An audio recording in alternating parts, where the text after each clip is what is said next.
풀서플에 대해서 설명을 드리겠습니다. 저희 회사에서 한우 산업에 대한 문제점이 뭘까?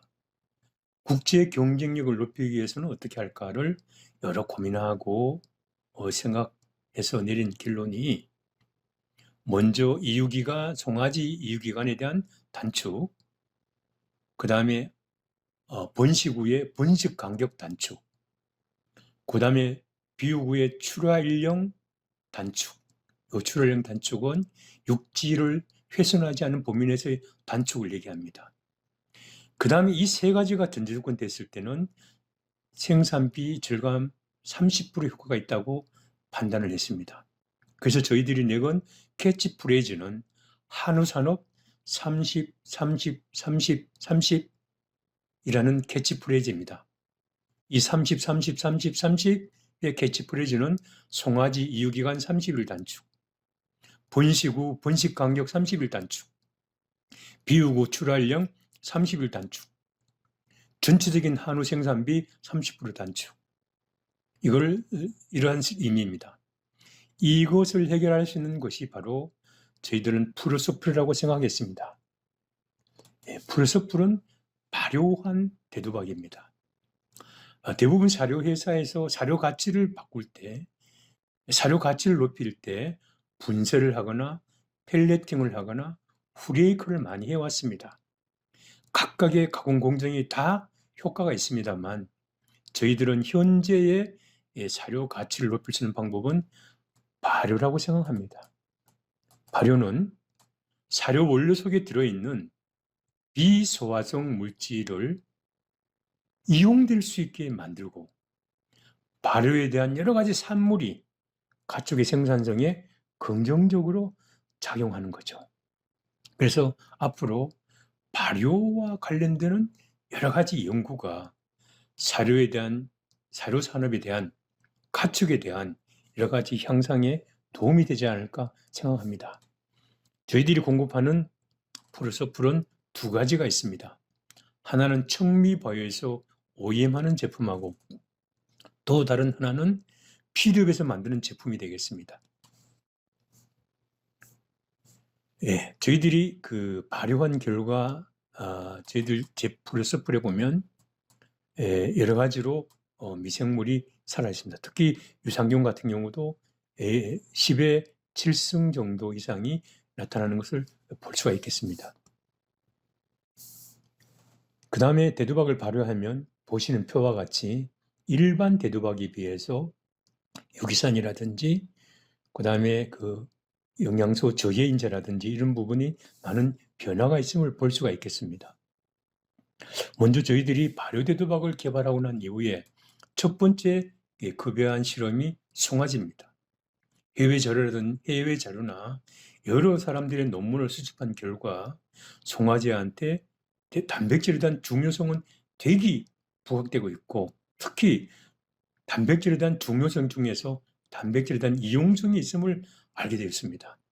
보시는 표는 단백질에 대한 송아지 이용률이 25%일 때와 16%일 때 송아지의 성장이 상당히 큰 차이가 있음을 볼 수가 있겠죠.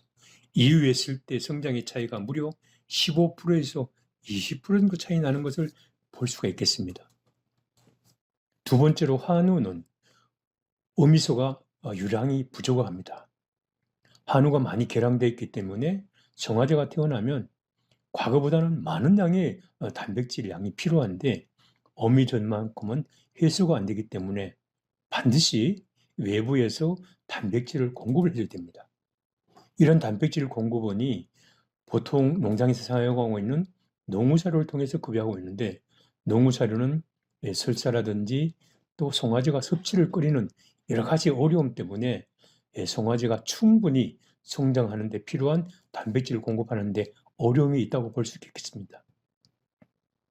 그 다음에 어미가, 국내 데이터는 아니지만 해외 데이터를 봤을 때 홀스타인의 경우에 어미의 초유가 30% 정도는 초유의 조건을 충실히 아직 갖추지 못했다는 그런 연구 자료가 많습니다. 결국은 우리나라 한우는 이러한 실험을 해본 적은 없습니다만 해외의 사례와 비교했을 때 우리나라 한우 번식구도 일정 부분의 초유 조건을 갖추지 못한 번식구가 있지 않을까, 그런 거에서 대비해야 되지 않을까, 그렇게 생각합니다. 그 다음에 보시는 표는 송아지가 태어나면 어미로부터 받은 이 수동 면역은 생후 2주가 지나면 급격하게 떨어지기 시작합니다.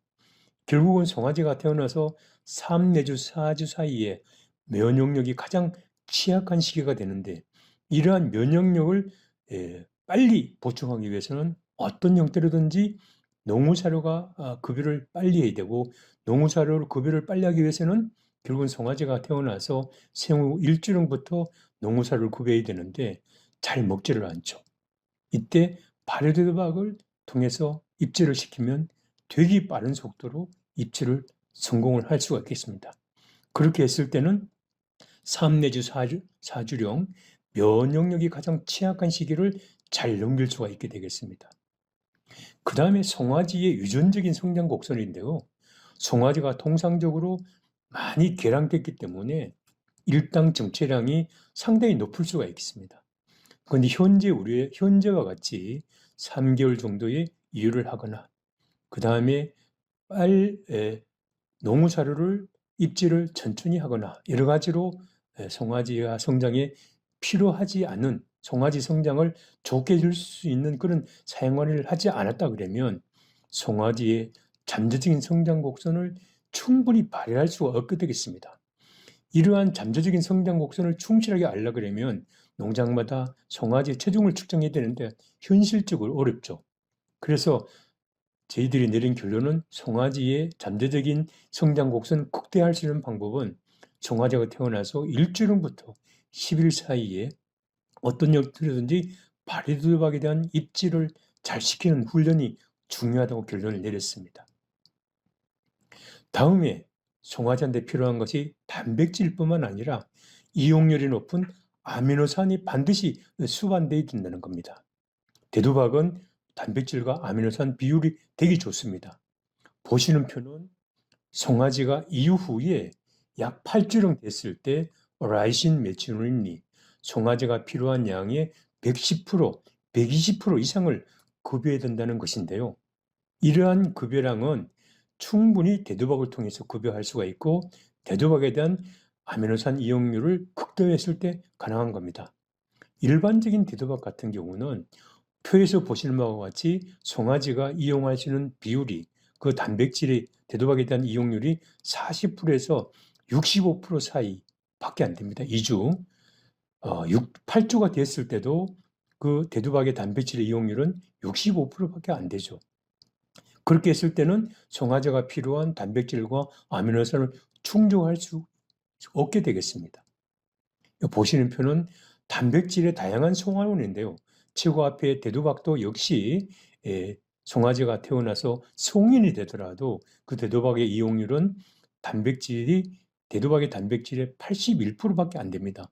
특히 송아지 2주령, 4주령, 이후 8주령까지는 65% 이하가 되겠죠. 그래서 저희들이 여러분들이 급여하는 일반적인 대두박에 대한 단백질 이용률은 이렇게 송아지한테 많은 단백질이나 아미노산 부족 현상을 초래할 수가 있겠습니다. 그리고 단백질과 아미노산은 상호작용을 하기 때문에 반드시 따라다니게 되어 있습니다. 단백질 함량이 높다고 좋은 원료가 아니죠. 반드시 아미노산에 대한 이용률이 높아야 되죠. 그런 의미에서 대두박은 송아지한테 매우 중요한 원료라고 볼 수가 있겠습니다. 그 다음에 이렇게 발효된 대두박, 아미노산 이용률이 높은 발효 대두박을 송아지가 먹었을 때는 조기 이유가 가능하고, 조기 이유는 결국은 근본적으로 등지방 토끼라든지 마이불링에 영향을 미치기 때문에 비옥에 고급육 생산을 할 수 있는 동기를 만들어주겠습니다. 보시는 표는 네덜란드에서 만든 송아지 사료입니다. 이 표를 자세히 보면 이 송아지 사료 안에 여러 가지 발효산물, 여러 가지 발효산물이 많이 들어있는 걸 볼 수가 있겠습니다. 그만큼 발효산물은 송아지에게 되게 중요한 사료 자원이 될 수가 있겠습니다. 그 다음에 발효대도박은 송아지한테 단백질 보충 효과가 있습니다. 예를 들어서 단백질 플러스불 400g을 급여하면 단백질이 이용률이 아주 높은 단백질 200g을 보충할 수가 있겠습니다. 보의 표시는 송아지의 단백질 이용률의 단백질 필요량의 상당 부분을 플러스불이 충돌할 수가 있겠죠. 그 다음에 면역 생리 지표에 긍정적입니다. 이 자료는 미국 자료인데요. 대도박을 발효했을 때 송아지 혈액 내 면역 생리 지표가 상당히 높아짐을 알 수가 있겠습니다. 그 다음에 송아지 악성설사를 방지해주는 효과도 있습니다. 그 다음에 번식우한테 급여했을 때는 이 번식우가 송아지가 어미 몸속에 있을 때 근육세포의 증식에 상당히 도움을 줄 수 있는 그런 효과를 가지고 있습니다. 결론적으로 발효대도박은 송아지, 번식우, 비유구 등에 꼭 필요한 원료입니다.